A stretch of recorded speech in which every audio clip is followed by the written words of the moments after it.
There are any number of reasons you might consider selling your home. To move closer to family, live within a smaller budget, or just wanting a change of scenery.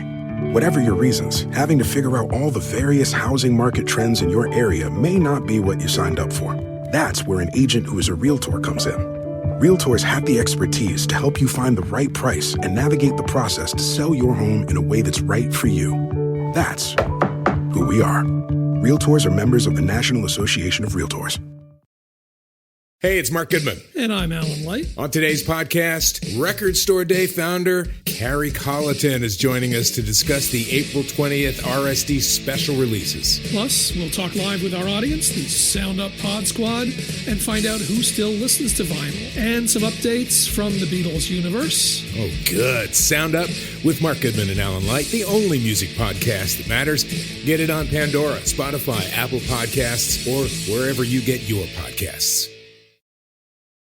Yeah, what's up? It's your boy Joel Ortiz, and I want everybody to make sure that they subscribe and download the podcast, Library Rap, the hip-hop interviews with Tim Einenkel. Yo, Tim, I hope all is well. You my guy. I know these interviews are not interviews. They're actually conversations, and I appreciate them all. Yow. Hey, what's up, everybody? This is Ice-T. I want you to do something for me. Make sure you download and subscribe Library Rap, the hip-hop interviews with Tim Einenkel. It is official. All right? Stop playing. Download and subscribe.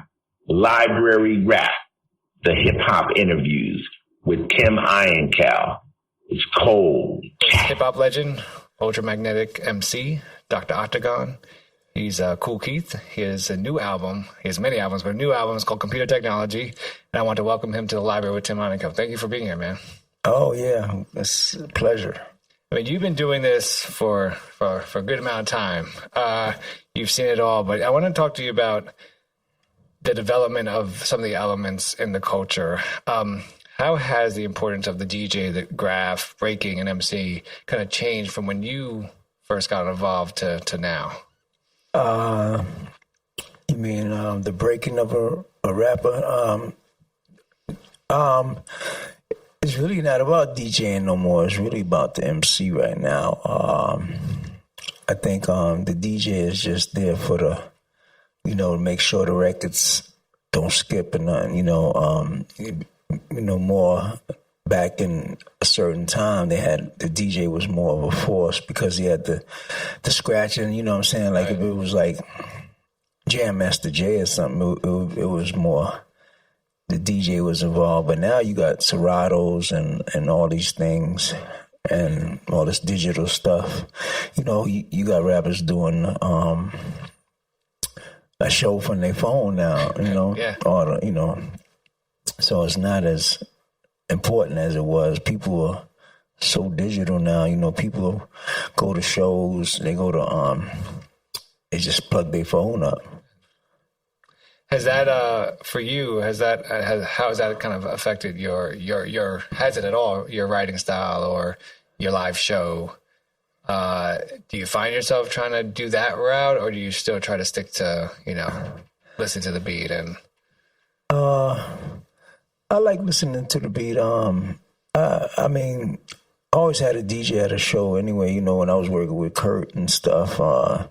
Mo, I always had a DJ that was good, but with me it's like it's more live, so I do a lot of my shows just with the DJ, but then that time changed. The vinyl got more lower, you know what I'm saying? Yeah. So it's not as loud as it was. So I used to use this everybody used to have a box that they put their songs in. It was like the instant replay, so right, yeah. It had more of a master sound for your shows. So the vinyl was sounding kind of low though, but the instant replay would enhance and add like an amplified sound to it, which you did.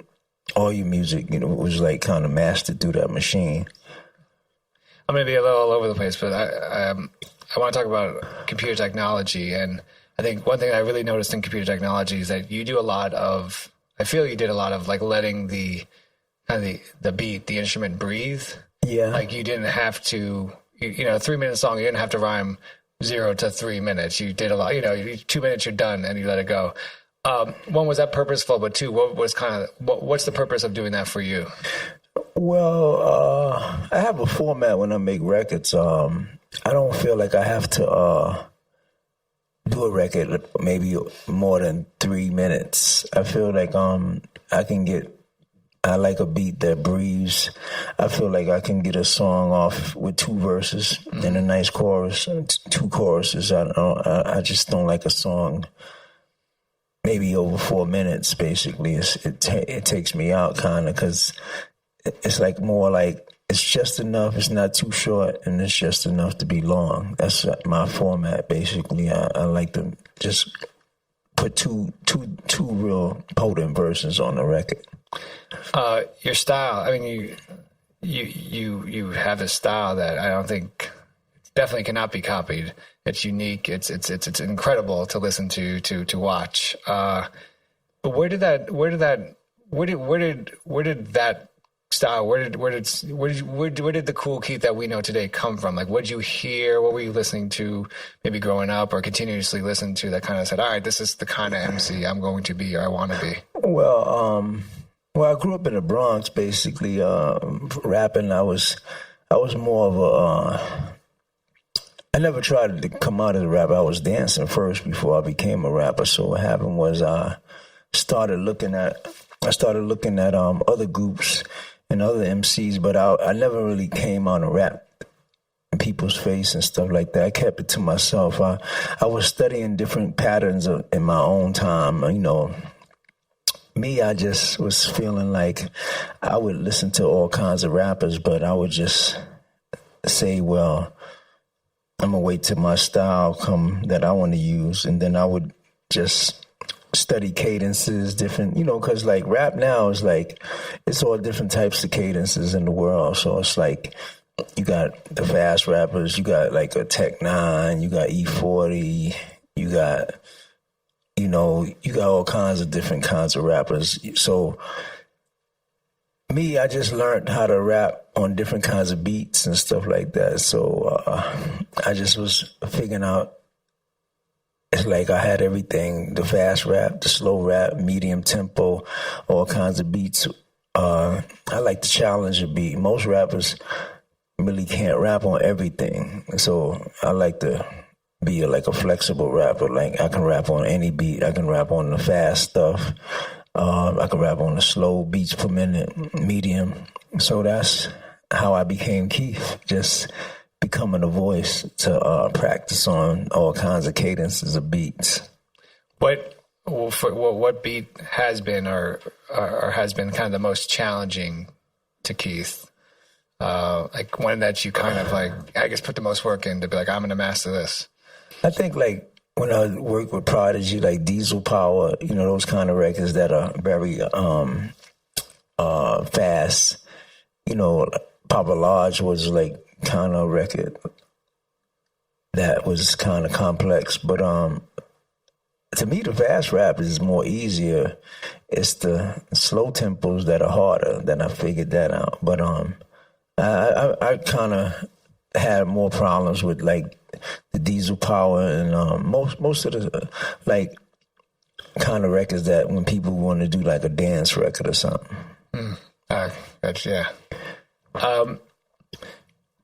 You're obviously part of the legendary group Ultramagnetic MCs. You guys first dropped in 1984. What impact were you as a group trying to make? But then also, what impact did you want to make as just an artist? I was a leader of the group. I mean, me and Sad went to high school together. I wanted to like come out with something different. Like, I wanted to make like the big words not rhyme, like the super big words and stuff. But the cadences were different. So I wanted to show people that we can do stuff that was different as far as patterns. So we was always into patterns and making big words fit on small beats, like the timing of each beat. We wanted to make the big words fit on the beats, but a lot of different kind of beats. So we just more, I pushed the a sci-fi issue to the group, like science fiction, Right. you know, and that was different for us to give us like a signature, original signature, like a sci-fi kind of like sci-fi street. At that, this brings us back to that time, 1983, 84. Did you have to worry? Did you care that maybe this sci-fi structure will not be accepted? Or, I mean, was it about? It was funny. I didn't really care. I was, me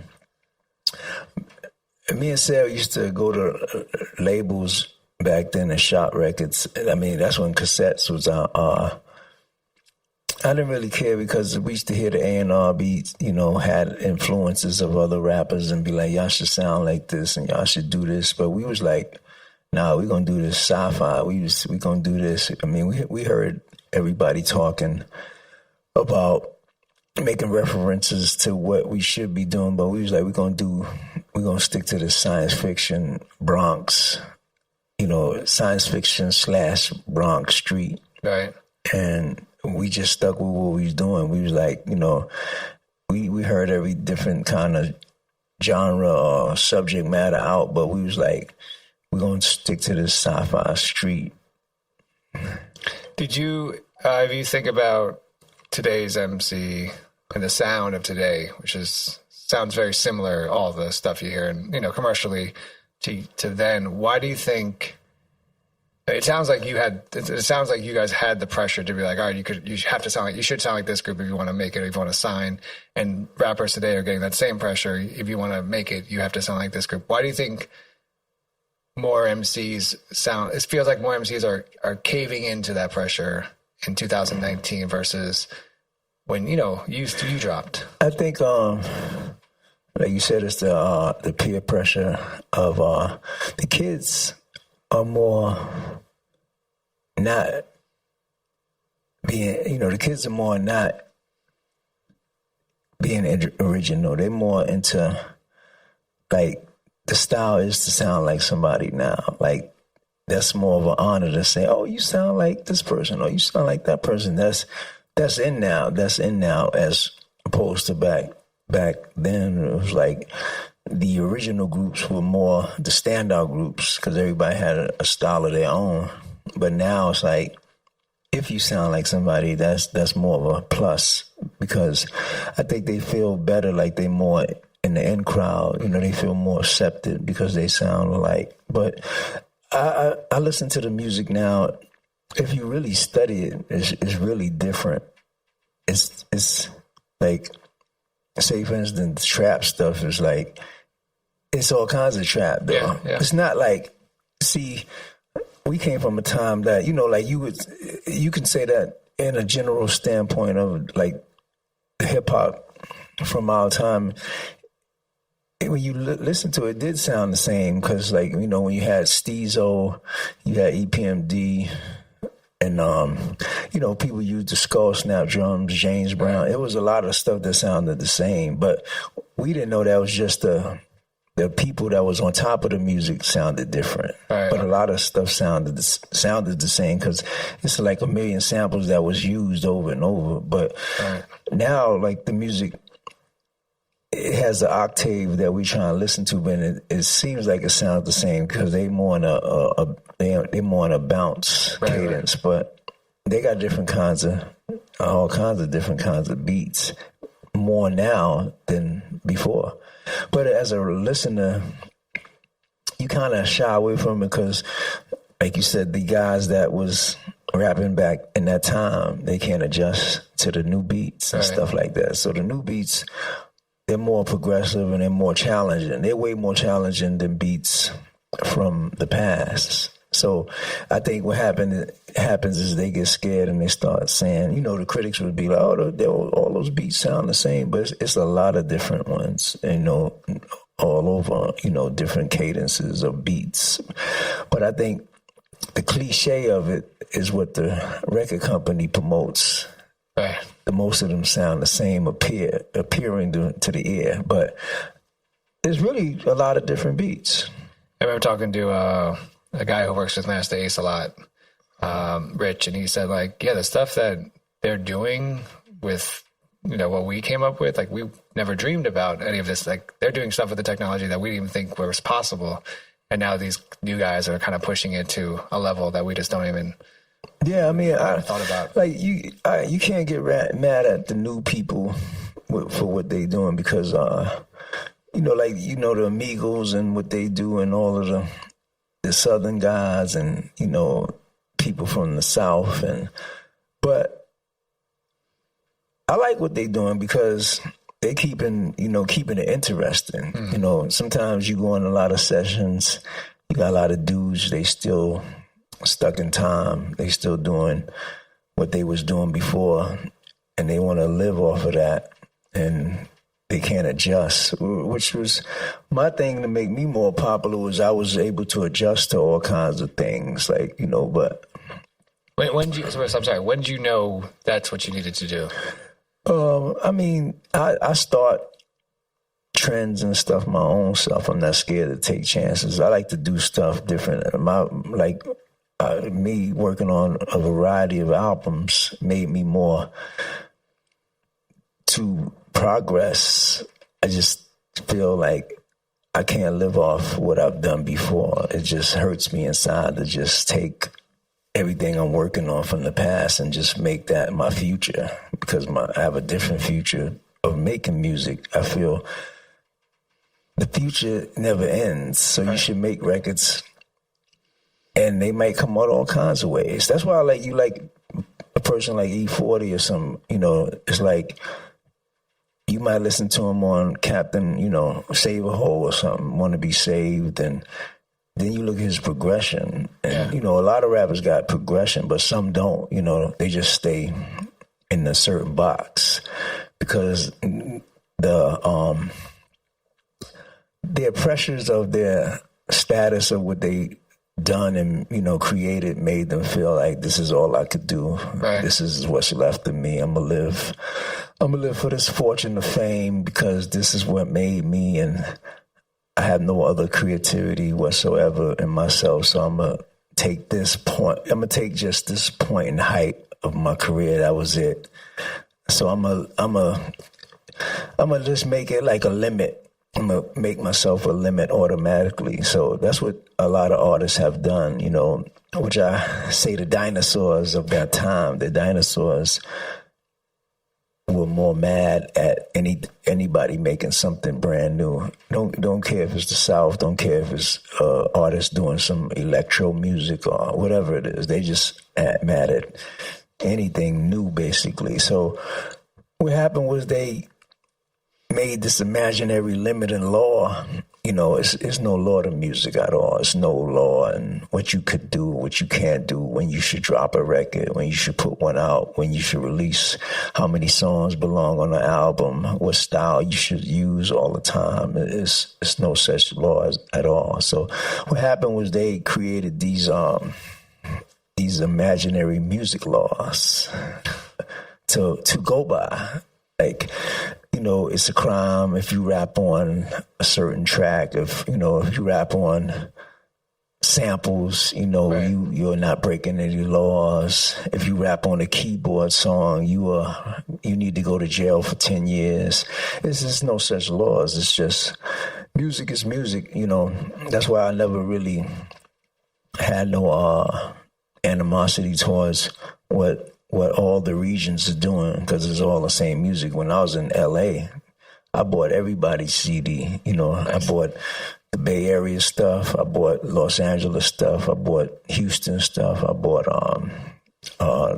Southern stuff. I bought up north, Chicago stuff. I bought Seattle, Canada. I bought all the stuff. Even Europe, Dizzy Rascal. I bought a lot of different things. I'm just saying that it's still, you can't just say, there's no such thing as real hip hop. It's all hip hop. All hip hop is one. Like, it's not, this bologna or this ham is the best and this turkey is the 100%. Like, it's no such thing. It's all music. It's all everybody's on a microphone at the end of the day. It's no boundaries of that we should say, Well, this is the music, and this is the music.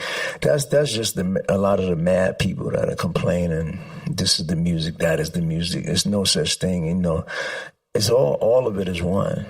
It's one whole thing. There are any number of reasons you might consider selling your home. To move closer to family, live within a smaller budget, or just wanting a change of scenery. Whatever your reasons, having to figure out all the various housing market trends in your area may not be what you signed up for. That's where an agent who is a realtor comes in. Realtors have the expertise to help you find the right price and navigate the process to sell your home in a way that's right for you. That's who we are. Realtors are members of the National Association of Realtors. Are you in search of deeper meaning in your life? Longing to manifest your true desires and unlock your full potential? Look no further than Portal Místico Podcast, your gateway to treasure trove of transformative tools, enlightening interviews, and enriching content. I'm your host, Elena Maggio, and it's my heartfelt desire to guide you on this extraordinary journey of self-discovery. And with every episode, I'm passionate about sharing and introducing you to new topics in self-development, metaphysics, astrology, the law of attraction, numerology, interviews that will eliminate your path and fuel your own personal growth. This podcast is your wellspring of inspiration dedicated to help you uncover your purpose with unwavering passion. Together, we'll dive deep into the fascinating topics and explore endless possibilities. Listen to Portal Místico on Pandora, Apple Podcast, or your favorite platform.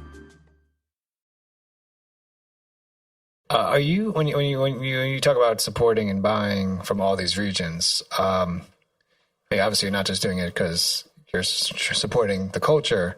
Are you also doing it because you're trying to keep yourself, quote unquote, fresh in terms of like, see what other people are doing? Let me tell you an honest thing. It does make you advance because you know what's going on.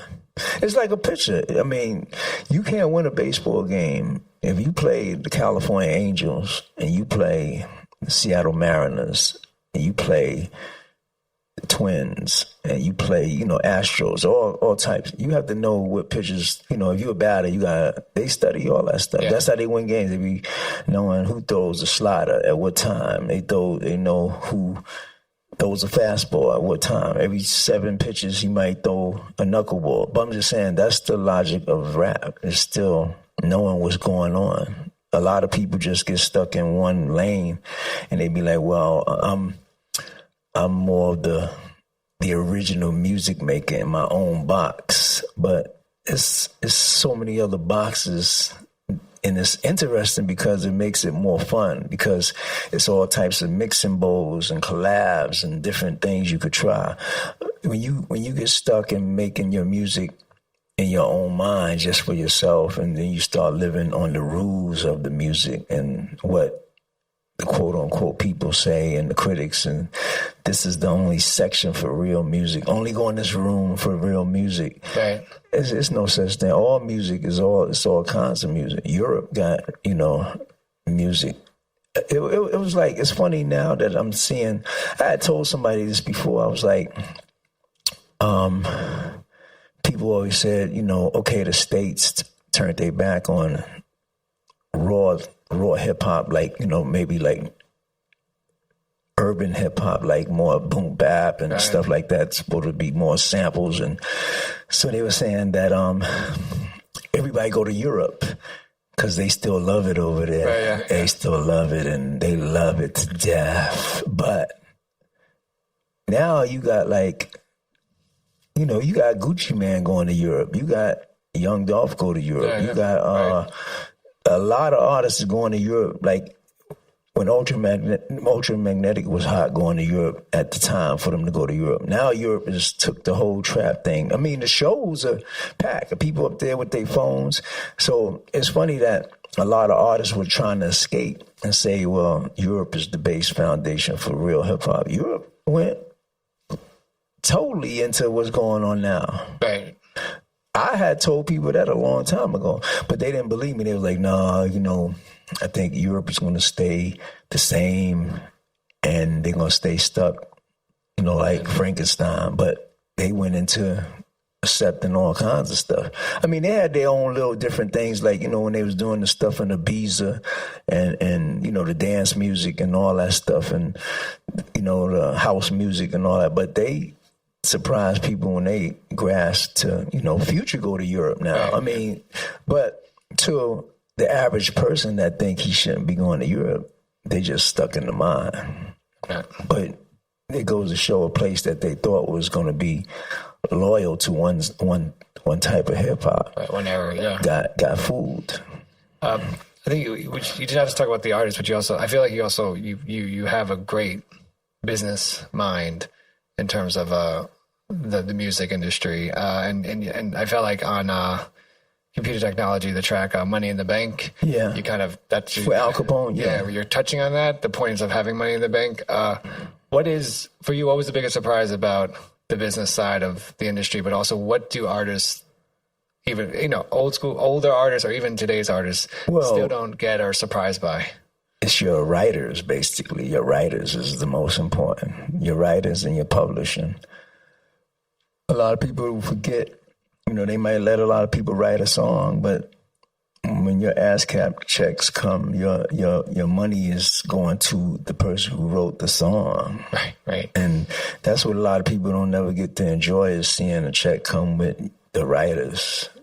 That's like 80% of the music industry is your writers. When somebody else writes a song, it's like you get a piece of it. It's production and writers. Right. The bulk. But if you don't care about that, you're doing shows more, you're just getting cash from the shows. But still, if you stop doing shows, the check's still going to be playing when those records still play forever and ever. It's going to the writers and the production, which people don't know. Right. Like a lot of the new kids, they don't know that. They just, you know, they want to do the show, hold some money to their ear. Right. But the real guy that's holding imaginary bricks to their ear is the writer and production.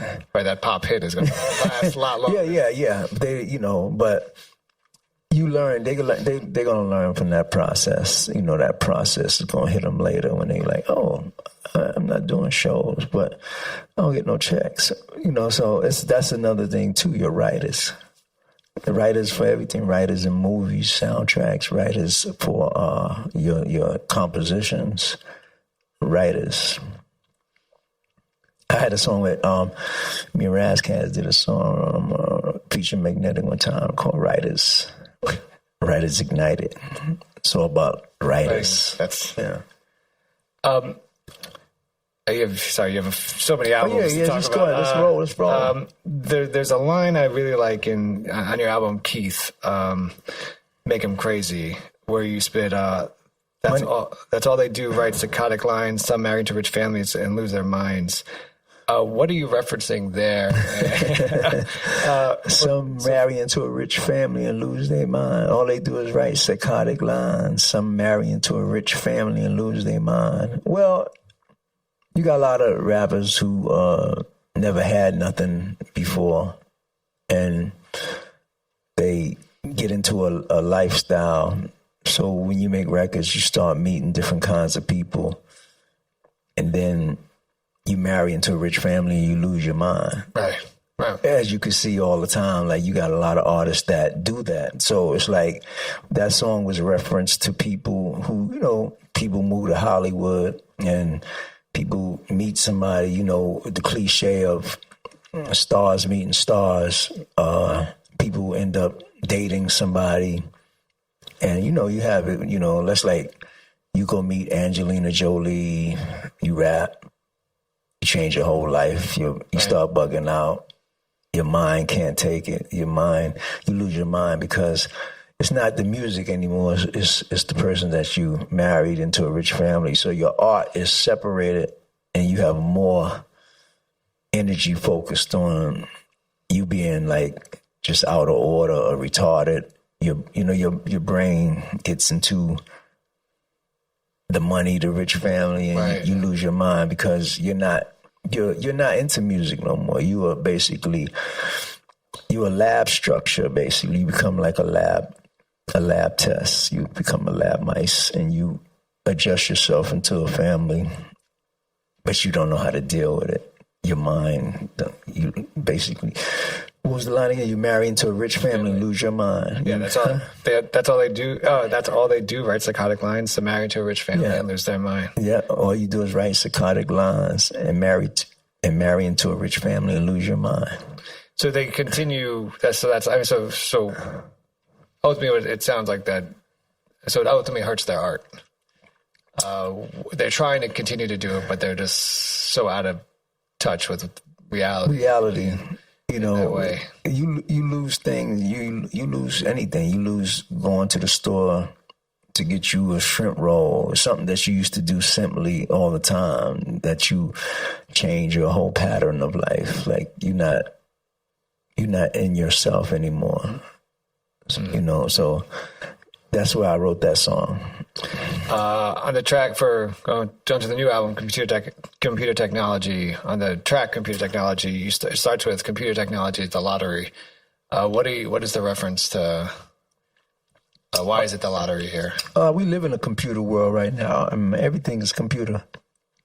Everybody has a laptop. I mean, we can't be primitive anymore. I mean, some of the guys from the certain times, they still have a flip phone. You know, they haven't even advanced to a different kind of phone yet. You know, they still primitive. So, you know, it's just like with anything, you know, adjusting. Computer technology is the time that we're living in. It's the advanced time. It's what we're going through. Everybody, kids, babies work a computer now. They got iPads and they swiping, you know, all the little cartoons across the board. So, I mean, we didn't have that, but you looking at the growth, computer technology is what's going on right now.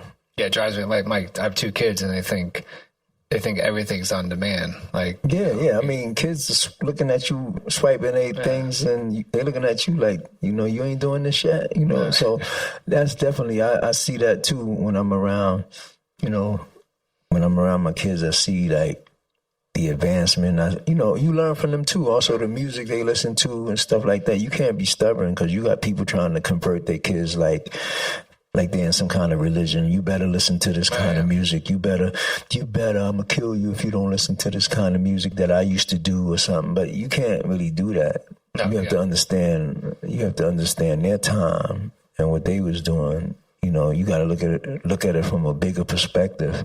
You know, they might not want to listen to that, but they want to listen to what they want to like. But you have to say, well, okay, this is what people used to do over there. But you still have to have a universal mindset to let everybody feel out what they like. Just like the new kids, you can't be like limited.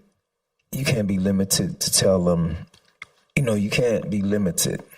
Yeah, you know what I'm saying. Right now, I agree. There are any number of reasons you might consider selling your home. To move closer to family, live within a smaller budget, or just wanting a change of scenery. Whatever your reasons, having to figure out all the various housing market trends in your area may not be what you signed up for. That's where an agent who is a realtor comes in. Realtors have the expertise to help you find the right price and navigate the process to sell your home in a way that's right for you. That's who we are. Realtors are members of the National Association of Realtors. Are you in search of deeper meaning in your life? Longing to manifest your true desires and unlock your full potential?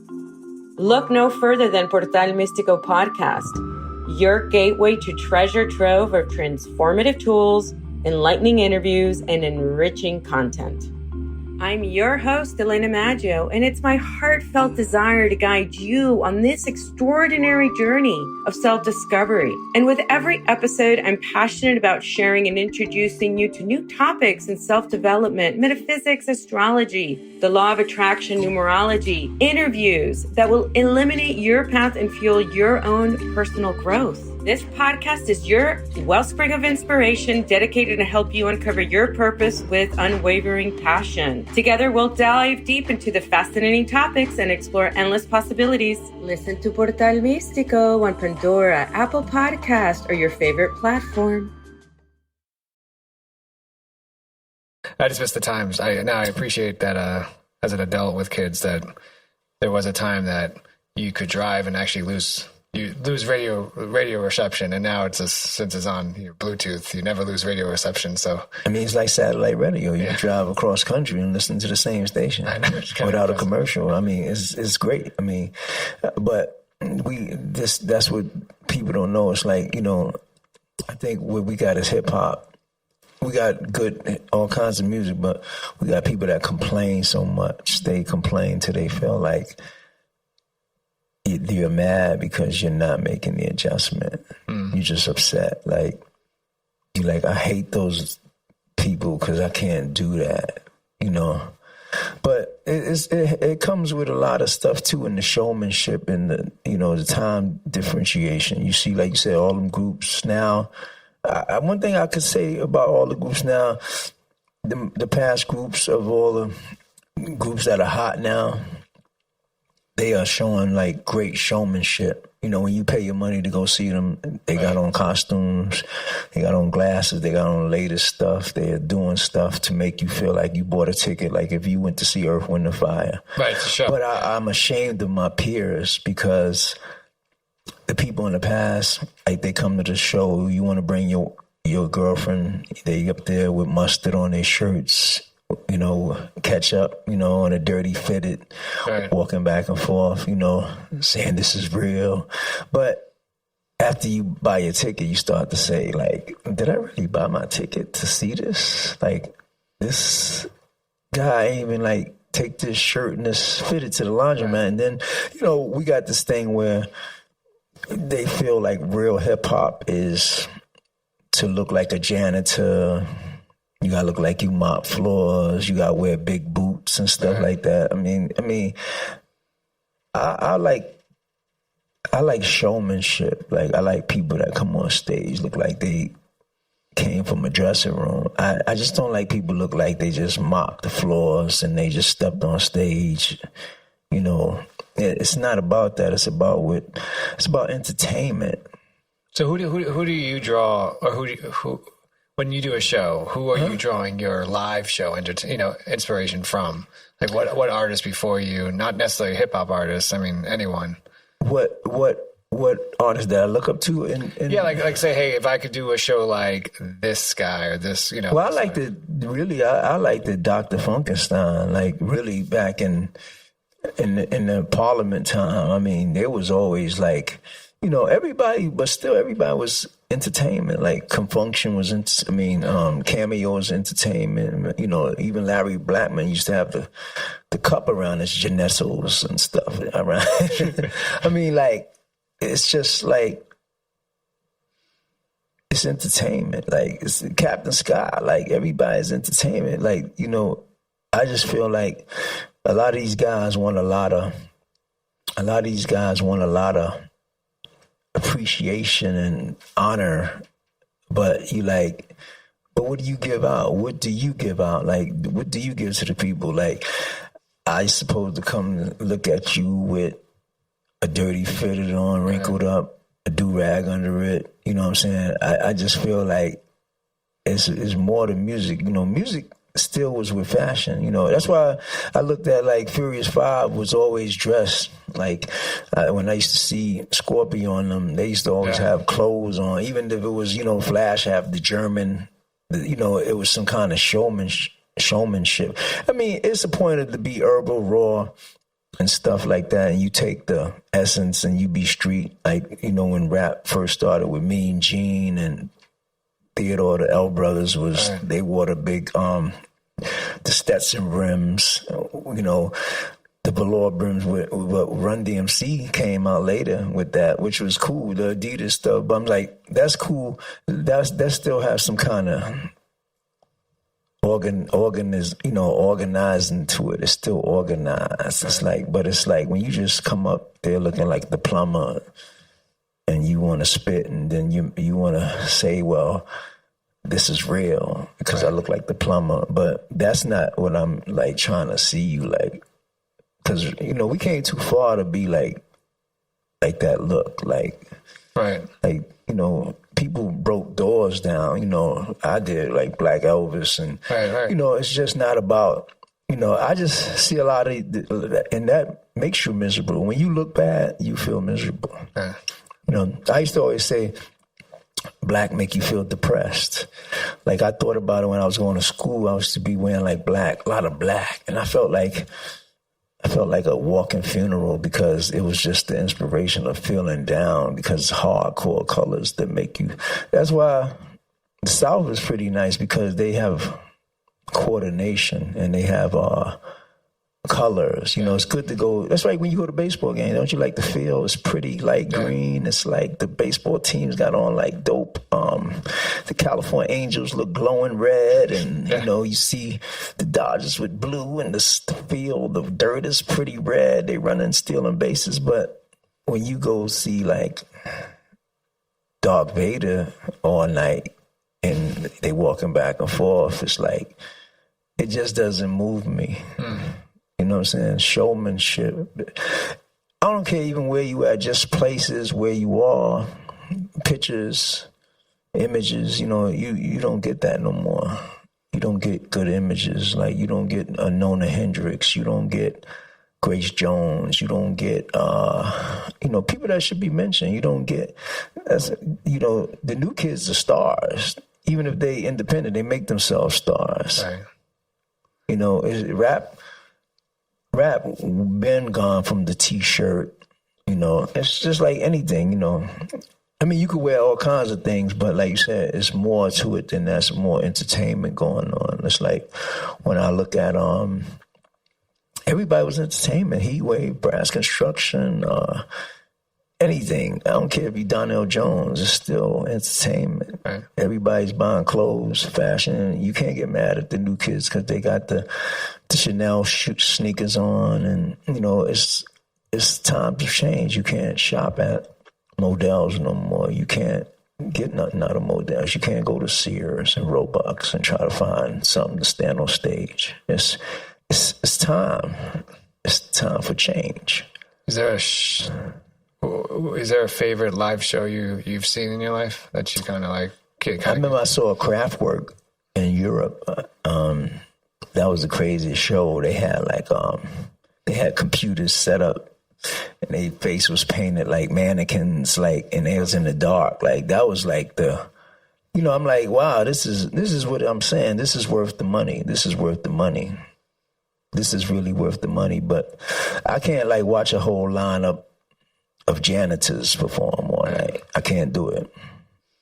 It just drains me down like a battery. It drains me, Yeah, I saw Radiohead at MSG, and was texting and calling my brothers, and they thought I was drunk and high out of my mind, but I wasn't. I didn't touch anything that night.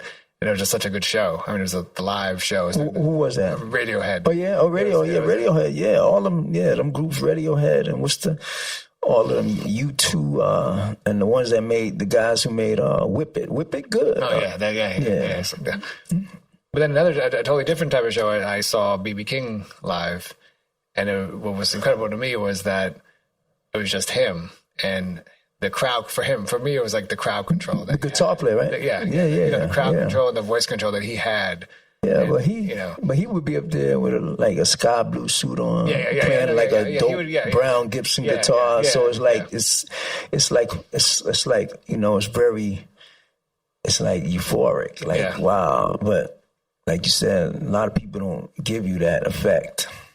I have a couple more questions. So when I was growing up, obviously Tim Dog dropped, and because my name was Tim, everyone in my high school in Harlem or junior high kept on calling me Tim Dog as my nickname. Obviously, not even close to the genius of Tim Dog. You worked with him. What was why was he so? I was with Tim yesterday. So why is he so incredible? I was like, Tim used to stay with Sad. He used to work for Metro North. He had a good job and everything. He quit rap he had a good job. He worked for, he was an electrician for the train tracks. Tim used to be around Sad's house. Tim liked it. He liked the Kane a lot. You know, he loved Big Daddy Kane, and you know, so, but he was good rapping in his own way too. But so I had told Sad was like wanting to do a song with Tim. I think Tim got on chorus line, and then what happened was Tim did a single. Then people started liking Tim for some reason. You know, whatever his mannerism was, a very aggressive kind of whatever. Say anything you want. Then Tim ended up getting a deal. I think Kurt Woodley signed him to Rough House, Colombian. So, you know, Tim was a spinoff from Ultra, kind of, you know, in his own way. You know, because Sad had some other groups too, MF 911. He was producing a couple of dudes out in Philadelphia, and, you know, he worked with Tough Crew and stuff like that. So Sad was a big producer back then, you know, when, you know, all that Bridge is Over, and Sad did all that stuff, and most of Boogie Down Production, KRS, all that stuff, and maybe like not a few. Maybe Scott did some tracks, but me, Scott, and Sad would hang together. Me, Scott, LaRock, and Sad. So KRS was with another group called Celebrity 3.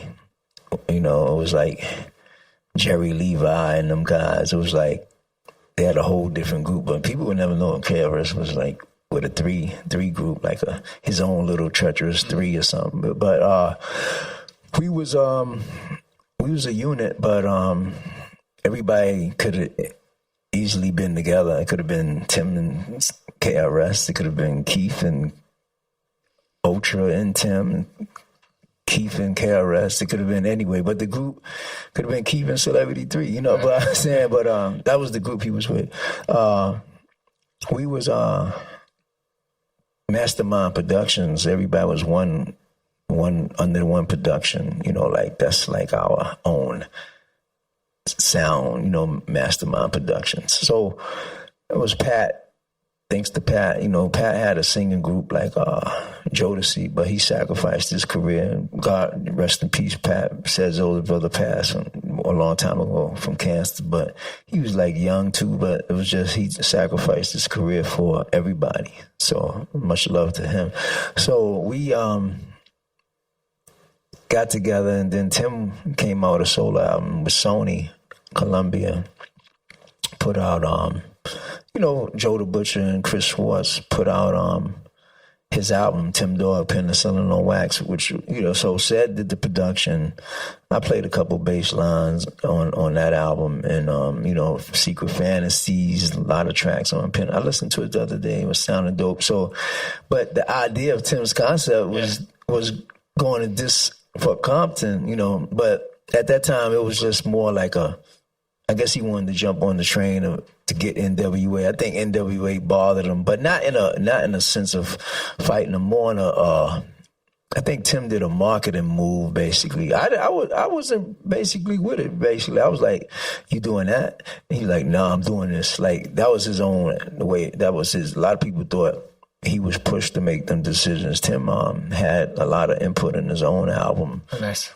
With Columbia. So Tim did the Penicillin on Wax album, which he did his first single he did was, you know, the F Compton. But I guess it was more to ride the wave of the NWA thing, and it was just more in the marketing. I guess Sony wanted to jump on that as a tool to create like, okay, this is good. It's like a little frenzy battle, but you know, which was kind of cool. You know, a lot of people took it personal, but they had all kinds of things. I mean, it was just music. It was just music on. But the album came out. His album came out dope. You know, his album was the #1 like classic. I mean, I think it just showed that he had more balls than a lot of people. You know, he wanted to just say, you know, he didn't like gangs. He didn't think it was right for gangs to be out and stuff like that. He thought people should be like a one-man person, you know, like, which is, you know, it was kind of the album was kind of really a cause to organization, you know, being organized and saying, you know, stop that, stop grouping up and just all y'all get together. So he was like, his whole consciousness of was to fight against that and like for what any kind of negative thing was going on. So he made that record to say, well, I'm gonna make some other kind of conflict album to go make people go into frenzy. But it was fun. It was good for him to I guess he did what he wanted to do, you know, with the label promoting that, and it was a big success for him. That was a real big success for him, his album that he put out, Sony put out, Columbia. It's incredible. And because he had his own direction. That was his whole, Seth was telling him, like, you want to do that? But he was like, you know, most of the only thing we did was the beats. Right. But what he put on top of the beats was his own mind, you know. Did you have a sense from him, kind of a long-term goal or long-term plan? Me and Tim was just more, besides his music, we would just hang out in strip clubs. You know, he was in Atlanta. One time, it was funny though, when he made all that stuff with the West Coast stuff, and he was actually living in California. Yeah. You know, less walking around LA, just seeing people. But I think he made the record on more of a sportsmanship, not to go into violence and stuff like that. It was more a project that I guess it was supposed to be just wax, you know. Yeah. Kool Keith, it's been incredible to talk to you today. Thank you so much. Of course. You know, I love to share my experiences and all that, you know, information that you need that's proper, and the Keith album and the computer technology album, and also all my albums that I have, and, you know, my Instagrams and Kool Keith, original Kool Keith, and Ultraman 7000 Twitter. And you could also check a museum I made on Instagram, the Kool Keith Museum. Oh. And me, I just still make new records and stay current as possible in the studio and stay with showmanship, you know, because a lot of stuff is missing. Right. And there's no rules in music at all. It's not one rule at all. You can do what you want. Any kid coming up, you can do what you want. You don't have to be like somebody. You don't have to feel like you got to follow somebody because that's what they supposed to force down your throat. You can be yourself, but as long as you're doing what you do in a positive way, or, you know, whatever it is, as long as, you know, you ain't got to take drugs to make your image, you know. That's why I like Drake or something, you know. You got a clean-cut guy that tears everybody a new ass. You know what I'm saying? Yeah, you don't got to put, you know, Frankenstein screws in his neck and paint one of his eyes green. You know, he don't got to wear fitted. You know, he don't got to wear Timberland boots. You know what I'm saying? It's all kinds of things. This music is a highway that got different ramps going different kinds of ways. You know what I'm saying? That's what's the most important thing. That's what makes music fun. Because if we had one person that everybody's supposed to look at, one person, the music industry would be boring. Boring and not creative. Yeah, that's why it's a word called variety. Yeah, it's true. You know, that's why M&M's put the brown ones in the pack. They put the red ones in there. They put yellow ones in there. You know, so they can spread the jelly beans all out on the table. It's all kinds of stuff. You know, it's no one person. It's no best.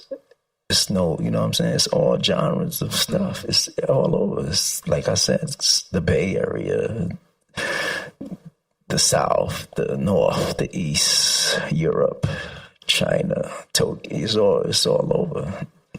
So he's Kool Keith, legend, continuously making music. Computer Technology is his newest album. Keith before that. Keith. Many, many more. Kool Keith, thank you for being on the library with Tim Einenkel. Thank you. Yeah, and I got a new album might come out after all of that too. You never know. I think I'm a work machine. I'm a beast. Because a lot of these old people, they can't do it. They just don't have it in their bodies. They just don't have it. They don't have it. And I would tell them in their face, you don't have it. Because you're not your energy is not there. You don't have it because it takes energy. It takes energy to make these records. It takes to get up and go. It takes knowledge of knowing what's going on around you. You know, you can't be stuck with an afro with headphones on, laying down in the bed, you know, with a 1974 radio from Times Square. True. That's what a lot of people are doing. Sure. Kool Keith, thanks so much, man, for being on the library. Thank you. There are any number of reasons you might consider selling your home. To move closer to family, live within a smaller budget, or just wanting a change of scenery. Whatever your reasons, having to figure out all the various housing market trends in your area may not be what you signed up for. That's where an agent who is a realtor comes in. Realtors have the expertise to help you find the right price and navigate the process to sell your home in a way that's right for you. That's who we are. Realtors are members of the National Association of Realtors.